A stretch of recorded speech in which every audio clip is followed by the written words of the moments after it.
Nakakatuwa itong bus na to. Si Main Mendoza ba to?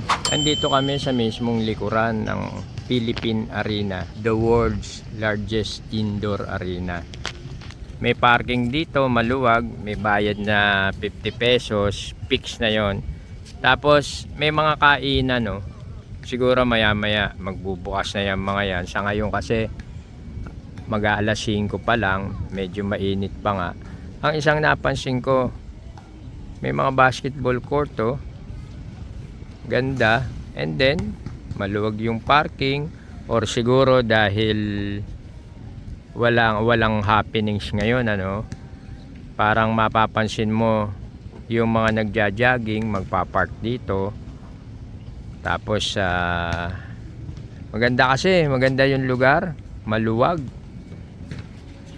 May mga joggers na nagpupunta rito umaga at hapon. Puntahan natin yung mga kainan. Nakakatuwa itong bus na to.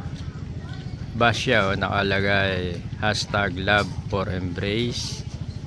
Ang kanyang FB at Instagram, Embrace PH Official. Ano pala siya? Kainan din. Pero dito ka lang o-order and then dito ka kakain sa mga lamesa sa paligid niya. Ang mga mabibili sa kanya, ayan, Embrace Cafe. Meron siyang pizza, may mga silog, and may sandwiches, may coffee and chocolate din, may milk tea, different special frappe, cheesecake series, may pasta rin siya. Okay to pagka jogging kayo rito sa Philippine Arena. Ayan, isa to sa mga pwedeng kainan.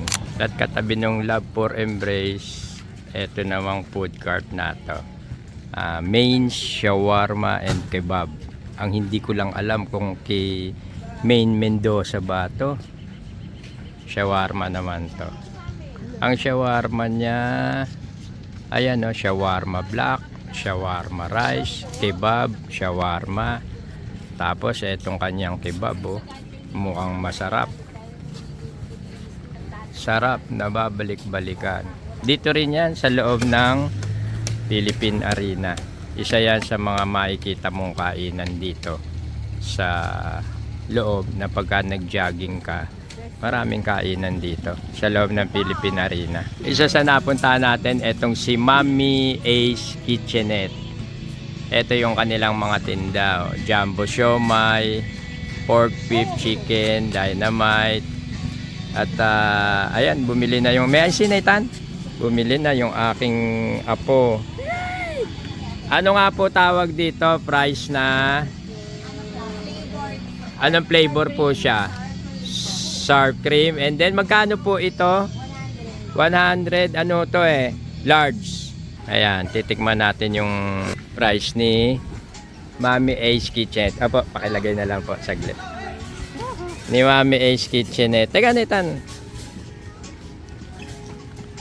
Sour and cream to. Ayan, masarap. Sour and cream. Masarap siya. You hold na, Nathan. Ayan, magdidilim na. Past 6 na.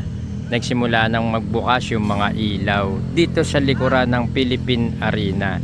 May naglalaro pa rin, oh. Tapos yung mga ilaw, gumaganda na yung paligid niya.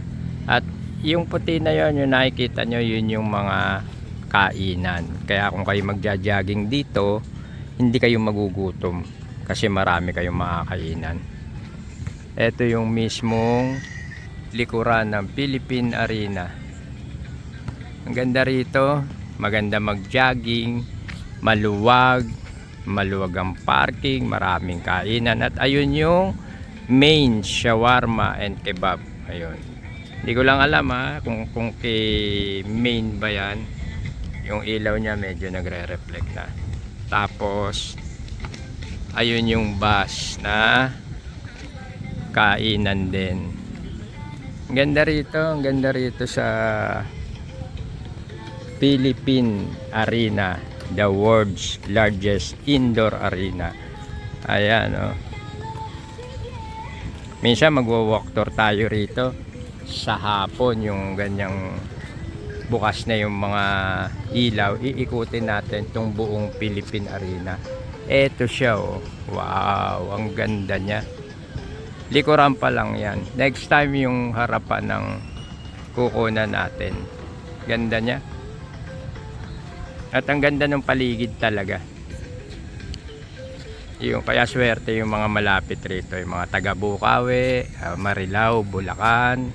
Swerte meron kayong ganitong lugar. Ang ganda, super.